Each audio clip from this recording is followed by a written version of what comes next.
देशभरात ख्रिसमसची धूम पाहायला मिळते। तशाच पद्धतीने तळ कोकणातही सिंधुदुर्ग जिल्ह्यात ही धूम पाहायला मिळते। सावंतवाडी शहरात मध्यरात्री ख्रिसमस सणाच्या पार्श्वभूमीवर भव्य फ्लोट शोभायात्रा निघाली। ख्रिस्ती बांधवांकडून ही शोभायात्रा काढण्यात आली। सावंतवाडी कॅथोलिक असोसिएशनच्या माध्यमातून ही शोभायात्रा शहरातून काढण्यात आली। या शोभायात्रेस मोठा प्रतिसाद मिळाला। तर या यात्रेचा आमचे प्रतिनिधी सुरेश कौलगेकर यांनी आढावा घेतलाय। ख्रिसमस सणाची संपूर्ण जगभरात धूम पाहायला मिळते। मात्र ही धूम बघितली तर तळ कोकणातही पाहायला मिळते।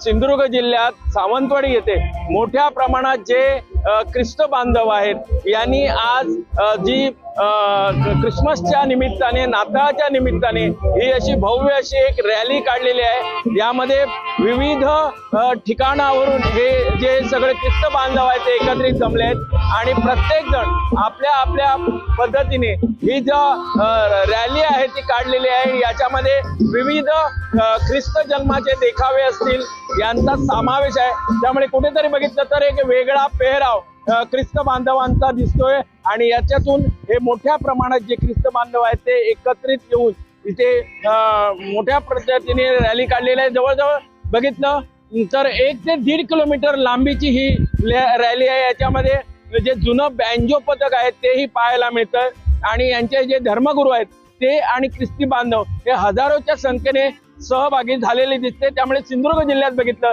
तर मोठ्या प्रमाणात जी नाताळाची धूम आहे ती पाहायला मिळते। सुरेश कौलगेकर, जय महाराष्ट्र, सावंतवाडी, सिंधुदुर्ग।